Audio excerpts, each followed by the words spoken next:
All right, gentlemen. Welcome back from lunch. Thank you, Timothy. Can you add reverb at all on this little? All right. I have 103, so you've actually had 3 minutes of grace. Actually, more than that, but after lunch, yeah. Speaking of after lunch, this is the little harder stretch here, and we get to observe which of you had a lot of carbs.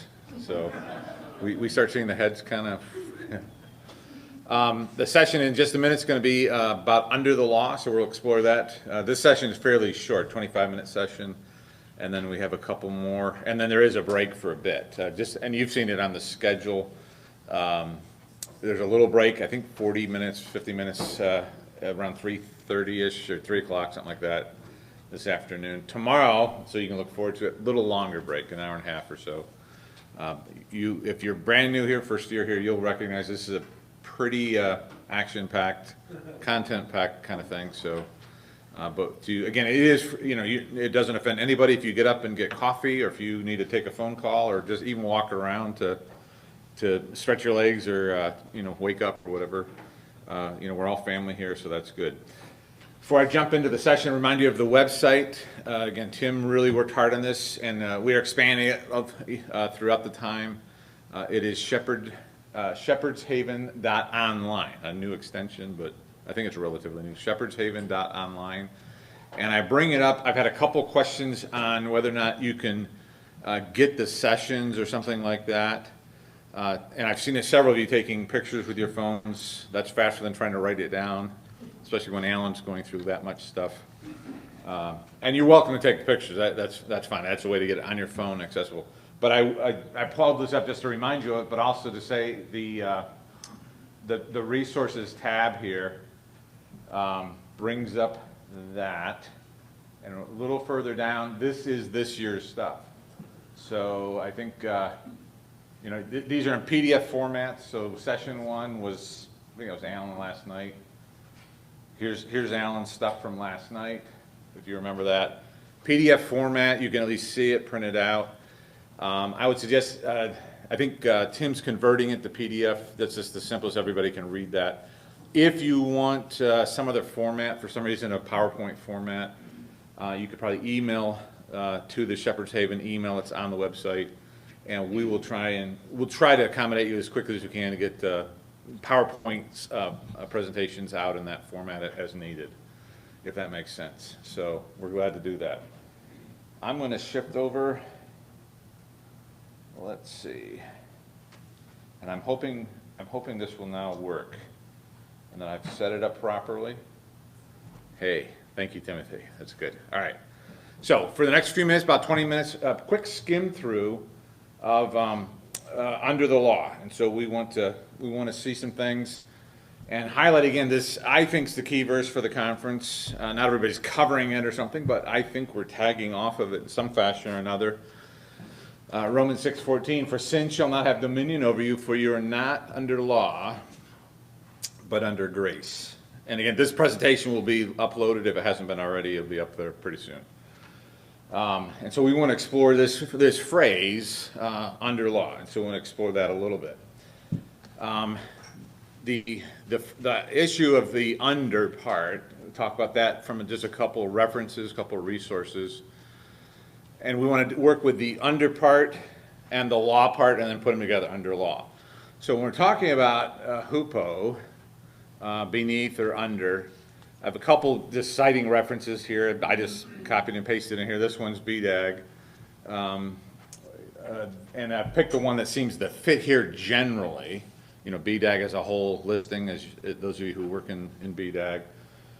But the idea of being under something, in this case under the law, it's a marker of that which is in the controlling position. And so it's indicating under the control of, or under the obligation, in reference to power, rule, or in our discussion today, under the obligation, under the control of law.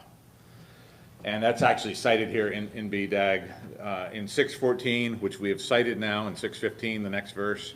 To be under law, as opposed to being under grace, is those who under the power, under the obligation, under the discretion of the law. The law has become, or is the controlling sense. It's the master.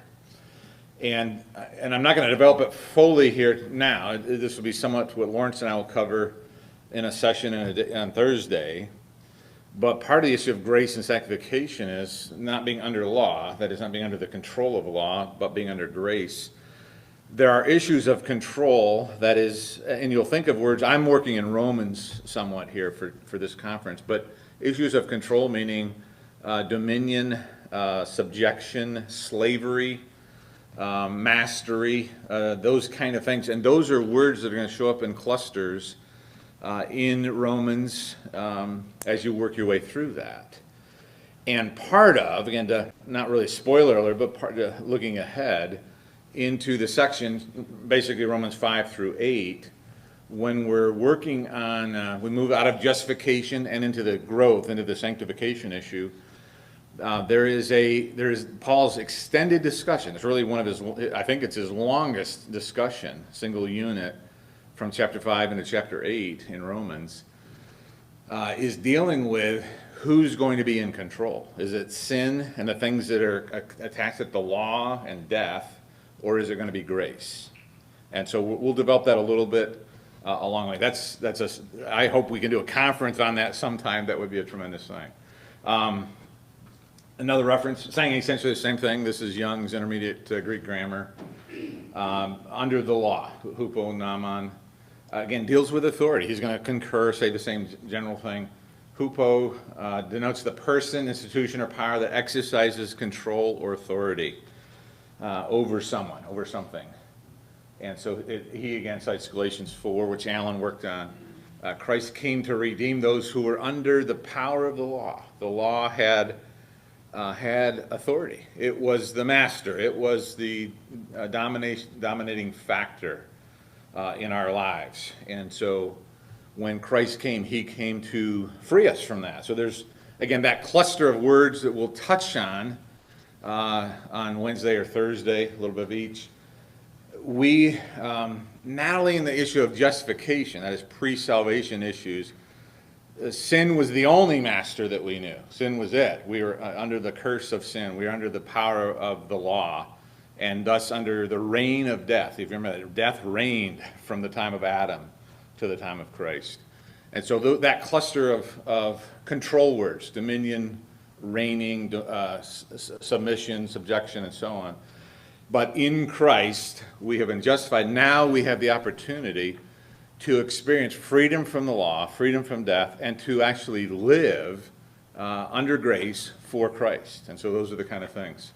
Another citation here, same idea. This is from Harris, one I picked up not too long ago. It's a book on prepositions and theology. That's not the whole title, but interesting one here. I'm going to cite him. And I put him down there. This is the citation for the next few screens. Just kind of work our way through it. He seems to cover what we're talking about here pretty well. But he's going to say the same thing here. Some of this is going to be interesting because I've had discussions and backgrounds of several of us. But this is what Harris says in his book on prepositions. He says it this way: all 11 New Testament uses of this phrase, huponomon, are Pauline. So only Paul uses it. They're all anarthrous. And so in other words, and that means there's no the there. There's no article, no definite article. There's not an indefinite article either. Some of you will get that, that's all right. And he continues a little bit later, efforts to find a consistent distinction between the articular and inarticular, the arthrous and anarthrous forms, have not been successful. And so that's going to be an interesting statement for some of us. Continuing here, so that in itself, huponomon could mean under law, under a law, under any law, or under the law. Only the context can help us see that. And that's going to be an interesting one because some of us have been trained to distinguish arthrous and anarthrous.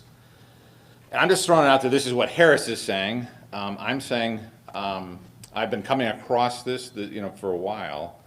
And there does seem to be something to it. It's not just with namas, the law.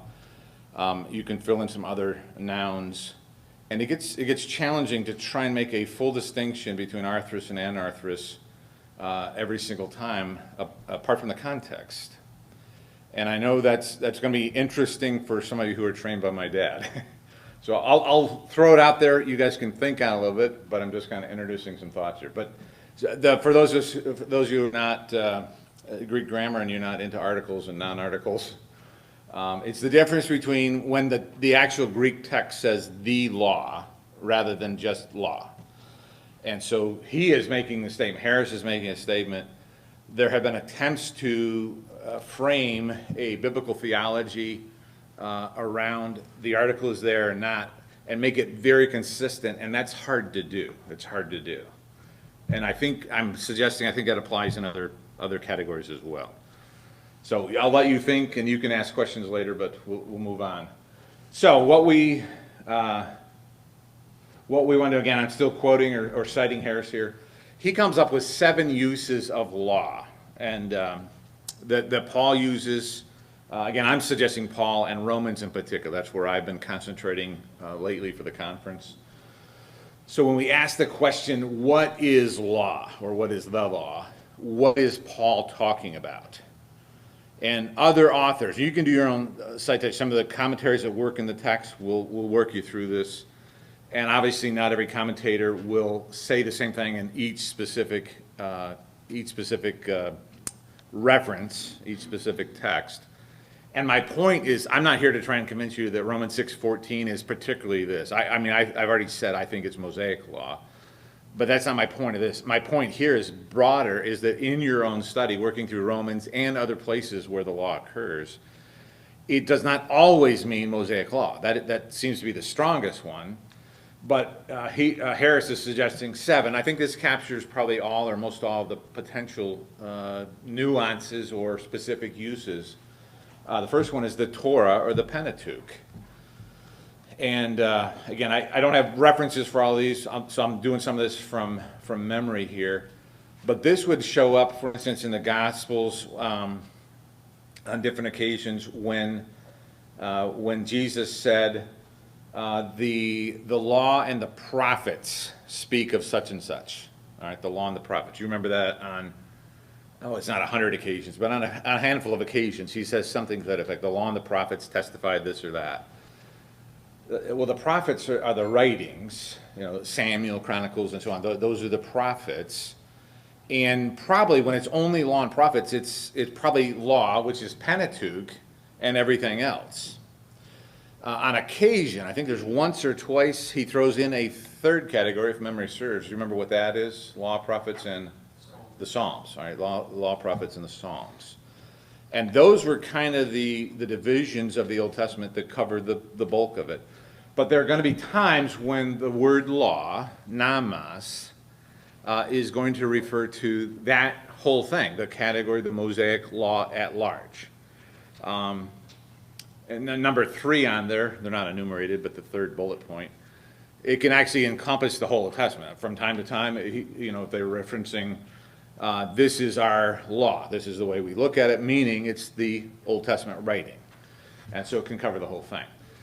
He suggests an error of the Mosaic law that might fit into our discussion of dispensationalism, and that there is, in my mind, there is a temporal or a time-related element in which we live under law in the Old Testament era, and something has changed. We now call it the New Covenant or New Testament, and there is a differing era.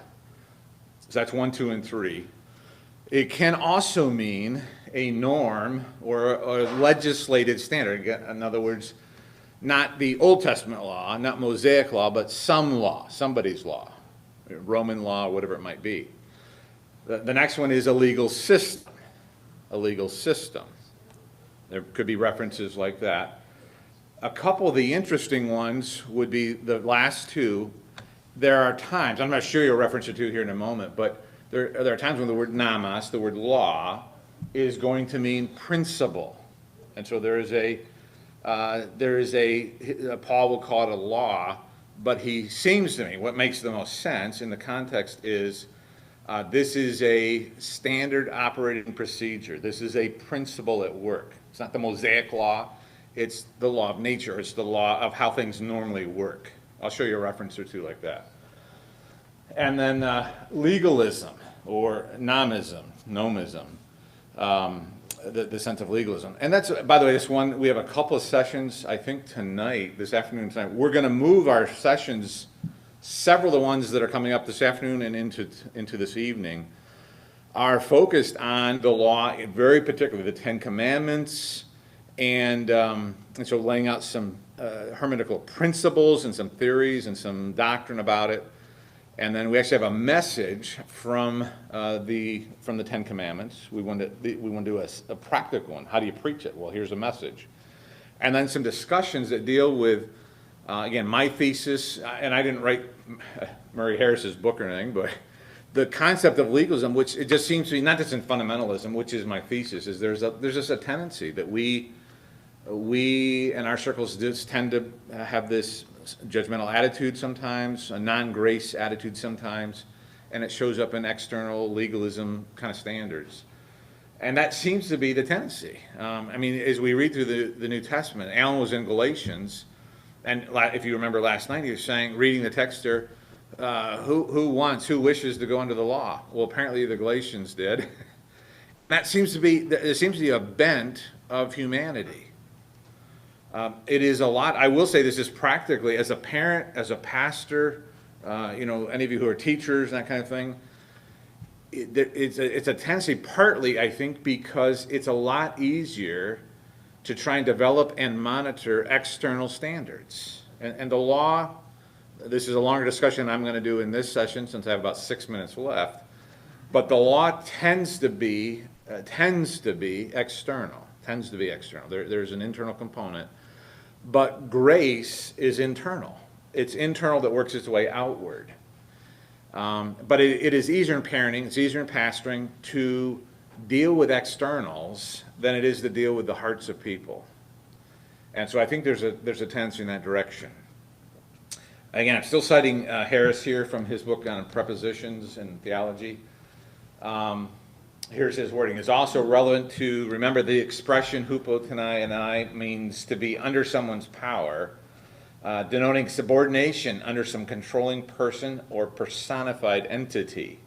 Accordingly, if, as is probable, Paul regarded hamartia, sin, and namas, law, as personified powers, then that phrase, under sin, to be under sin in Romans 3:9, means being under the control of sin.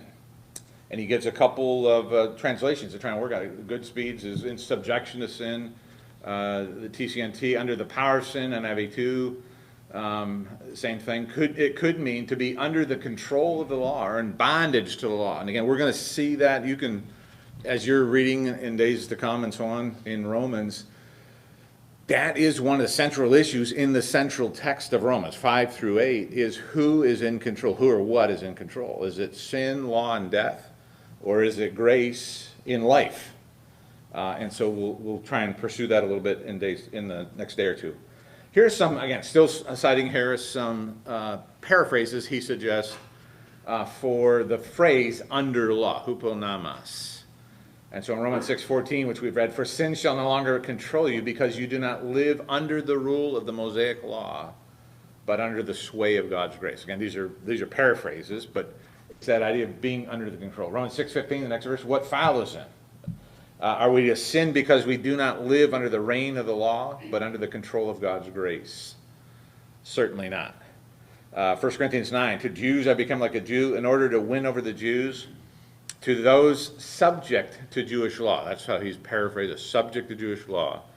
I become like someone subject to Jewish law, and he goes on. Galatians 3:23, Galatians 4, Galatians 5, and you see here in Galatians 3:23, the second line, under the watchful eye of the law, under the watchful eye. And Galatians 4 and 5. God sent his son born as a Jewish woman's child, so born as someone living under Jewish law. So he again, these are he's not very consistent in the paraphrases, which is what paraphrases do. But he's saying that this idea of huponamas, under law, means that you're under the subjection. You are under the control or dominance of this authority in your life. Galatians 4:21, to have the Mosaic law as your master. Galatians 5, if you're led by the Spirit's guidance, you are not under the restrictive yoke of the Mosaic law. And that verse would set into contrast the conference theme here, where law and grace meet. The contrast, the competition, the setting it up. Either you're under the Spirit's guidance, which is also in Romans 8 particularly, then you're not under the yoke of the Mosaic law. And again, throwing out my commentary, it seemingly is easier, maybe as younger Christians, but easier even as believers to retreat, to go under the law than it is to live under the Spirit's control. There's something about it that appeals to us. It appeals to the flesh. Flesh is also connected with law. I think one last screen here. Here's one for you to think about. So this is just a citation from Romans 6, verses 21 to 25. And the interesting thing here is about four or five occurrences of law. So this is New King James. 4 or 5 occurrences of namas here. And it's translated consistently as law. That's a good concept. It's the same word. But if you were exegeting or getting ready to preach, I'm going to suggest to you these have different meanings. They're not all the same application or nuance of law. But here's how it reads. I find then a law.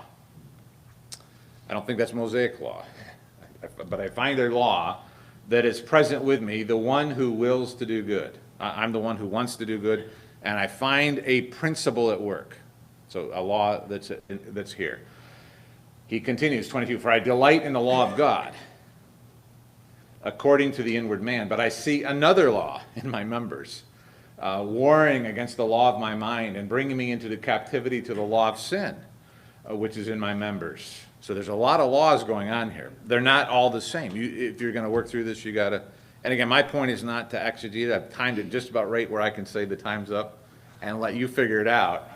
But he says, "O wretched man that I am, who will deliver me from this body of death? I thank God through Jesus Christ our Lord." The victory is in Christ. The answer is in Christ. So then, with the mind, I myself serve the law of God, but with the flesh, the law of sin. And if your mind's like mine that tries to categorize things and make charts and stuff, you're seeing associations. The law issues associated with the flesh, it's associated with death, it's associated with the domination of the old man, and so on. There's a lot of things associated. But the law of God is associated with grace. It's associated with living the Christian life. It's associated with victory over sin. And so there are several things here. That's the conclusion of my brief summary here for you, but to think on it. The law has some different nuances in different texts. If there is a brief question, I take it. If not, Just a comment, I think that's Romans 7. Is it Romans 7? My apologies, that would be good. Yep. All right. We've got about 5 minutes. I forget who's next. Lawrence is next. Excellent. 5 minutes. You can get a quick cup of coffee, and then we're back at it.